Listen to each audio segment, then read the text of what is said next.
আসসালামু আলাইকুম বন্ধুরা, আজকে আমি আপনাদের সঙ্গে শেয়ার করব ফুচকার রেসিপি। তো ফুচকা পছন্দ করে না এমন কোনো মানুষ পাওয়া প্রায় কঠিন, বিশেষ করে মেয়ে মানুষ ফুচকা সবচেয়ে বেশি পছন্দ করে। তো এই সবার পছন্দের এই রেসিপিটি আমি সবার সঙ্গে শেয়ার করছি খুব সহজ উপায়ে কিভাবে ফুচকা বানিয়ে খেতে পারবেন বাড়িতেই। তো চলুন বন্ধুরা, এই রেসিপিটি আপনাদের সঙ্গে শেয়ার করি। এখানে ফুচকা তৈরির জন্য আমি হাফ কাপ পরিমাণ সুজি নিয়েছি এবং এর সঙ্গে সম পরিমাণ ময়দার আটা নিয়ে নেব।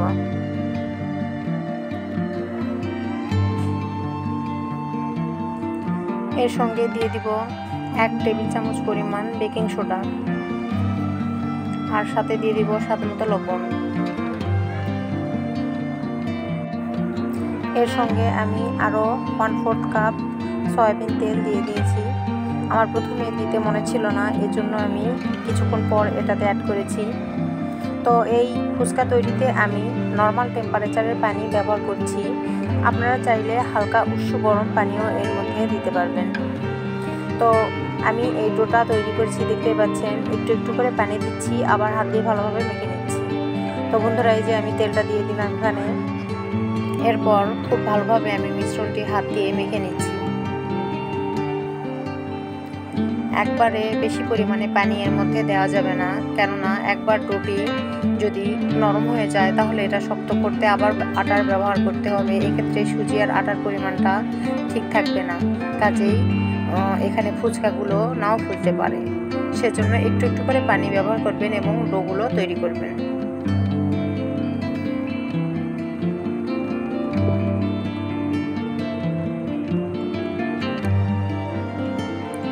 তো বন্ধুরা, দেখতেই পাচ্ছেন আমি বেশ খানিক সময় হাতে নিয়ে এই ডোটা তৈরি করে নিয়েছি এবং দেখতে পাচ্ছেন ডোটা খুব বেশি শক্ত না নরমও না, এরকম করেছি।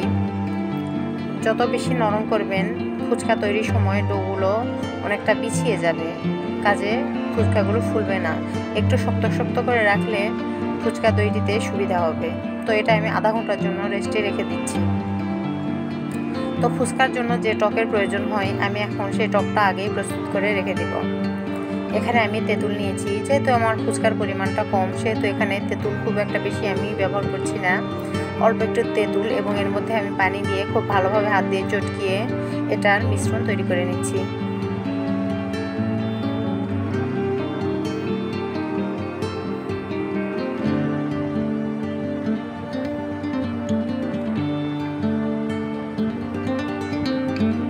আপনারা যদি চান তাহলে আগে থেকে তেঁতুলের ভিতর পানি দিয়ে রাখতে পারেন, তাহলে এটা খুব সহজেই গলে যাবে। তো দেখতেই পাচ্ছেন আমি বেশ খানিক সময় নিয়ে এই মিশ্রণটা তৈরি করে নিলাম। এর সঙ্গে যে উপকরণগুলো আরও অ্যাড করতে হবে সেগুলো আমি একের পর এক দিয়ে দিচ্ছি। তো প্রথমেই এখানে আমি দিয়ে দিচ্ছি কুচি করে রাখা কাঁচামরিচ। এর সঙ্গে আরও দিয়ে দিচ্ছি একটা শুকনো মরিচের চিলি ফ্লেক্স। তো এখানে আমি হাত দিয়েই মরিচটা ভেঙে এর মধ্যে দিয়ে দিয়েছি। এর মধ্যে আরও দিয়ে দিচ্ছি স্বাদ মতো লবণ।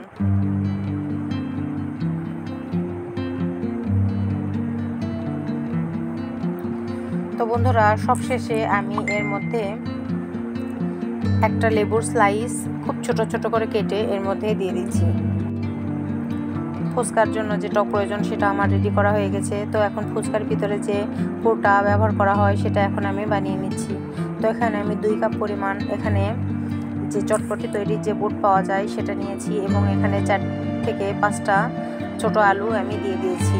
এর মধ্যে আমি প্রয়োজনীয় যে মশলাগুলো লবণ, হলুদ, মরিচ এবং আদা রসুন বাটা এবং খুব সামান্য পরিমাণে তেল দিয়ে হালকা একটু পানি দিয়ে প্রেসার কুকারে প্রায় 4 থেকে 5টা সিটি দিয়ে নিব। অবশ্যই অল্প আঁচে এই সিটিগুলো দিবেন, যাতে 4 থেকে 5টা সিটি দেওয়ার মধ্যেই এইগুলো খুব ভালোভাবে সিদ্ধ হয়ে যায়। তো দেখতেই পাচ্ছেন আমি মিডিয়ামভাবে এটার আঁচ রেখেছি এবং এই সিটিগুলো দিয়ে নিচ্ছি। তো ওইদিকে সিটি হতেই থাক, আমি ফুচকাগুলো এবার তৈরি করে নিচ্ছি।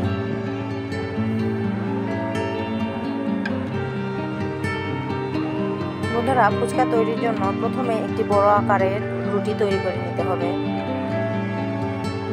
তো ডোটা যেহেতু একটু শক্ত, তো সাবধানেই এই রুটিটা তৈরি করে নিতে হবে। তো দেখতেই পাচ্ছেন ছোট থেকে বড় সবাই এই ফুচকা তৈরির জন্য আমরা অপেক্ষা করছি। আমার ভাগিনা এখানে খুব আনন্দ পাচ্ছে এটা তৈরি করা দেখতে।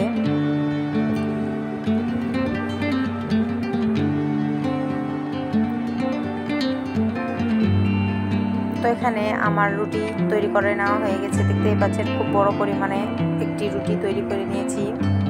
তো রুটিটা এখন আমি মাঝ বরাবর একটি ভাঁজ দিয়ে দিচ্ছি।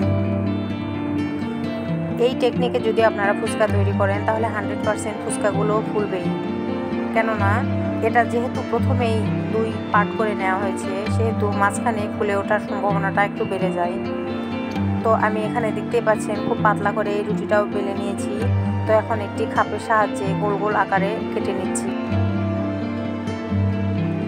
আপনারা যে কোনো আকারে এখানে ফুচকাগুলো কেটে নিতে পারবেন। তো আমি এই খাপের সাহায্যে এই ফুচকাগুলো সবগুলো কেটে নিচ্ছি। তো চলুন বন্ধুরা, ফুচকাগুলো এখন আপনাদের ভেজে দেখাই। তো আমি একটি কড়াইয়ে পরিমিত পরিমাণে এখানে তেল নিয়ে নিয়েছি। তেলের পরিমাণ খুব বেশি অল্প না, আবার বেশিও না, কেননা খুব বেশি অল্প হলে ফুচকাগুলো ফুলবে না। এখানে দেখতেই পাচ্ছেন ফুচকাগুলো দেওয়ার সঙ্গে সঙ্গে কেমন ফুলে উঠে যাচ্ছে। তো দেখতে খুব ভালো লাগছে। বন্ধুরা, আপনারাও এই টেকনিকে ফুচকা তৈরি করলে সবগুলো ফুচকা এভাবে ফুলবে আশা করি। তো এখন আমি লাল লাল করে সবগুলো ফুচকা এভাবে ভেজে নিব।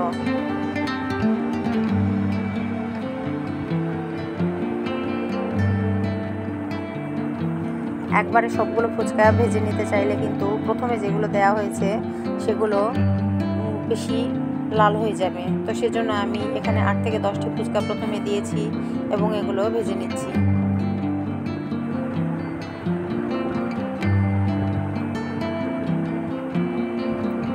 আমি খুব সুন্দর করে ফুচকাগুলো ভেজে নিচ্ছি, দেখতেই পাচ্ছেন একেবারে কিনা ফুচকার মতো হয়েছে। তো সবগুলো ফুচকাই আমি ভেজে নিয়েছি। তো চলুন বন্ধুরা, কিভাবে এখন এই ফুচকাগুলো আমি খাওয়ার জন্য রেডি করব সেটা আপনাদের দেখিয়ে দিচ্ছি। তো এখানে আমি যে প্রেসার কুকারে সিটি দিয়ে নিয়েছি, দেখতেই পাচ্ছেন আলুগুলো গলে গিয়েছে এবং এখানে বুটগুলো খুব সুন্দরভাবে মিশে গিয়েছে। তো এখানে আর একটু নাড়াচাড়া করে আমি যে পানিগুলো এক্সট্রা ছিল সেগুলো ঝরিয়ে নিয়েছি, আর তার সঙ্গে এখানে পেঁয়াজ, শসা, কাঁচামরিচ এবং লেবু কেটে নিয়েছি। ফুচকাগুলো এখন সবাই মিলে রেডি করছি খাওয়ার জন্য।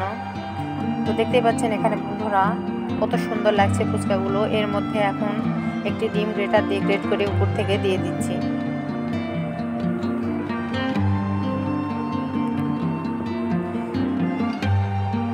সবগুলো ফুচকাই রেডি হয়ে গেছে, এখন টক দিয়ে এটা খাওয়ার পালা। ফুচকাগুলো দেখেই মনে হচ্ছে যে কতটা টেস্টি হয়েছে। তো চলুন বন্ধুরা, এটা টেস্ট করে আপনাদের সঙ্গে শেয়ার করি যে কেমন হয়েছে। তো টক আমি প্রত্যেকটা ফুচকাতেই দিয়ে দিচ্ছি।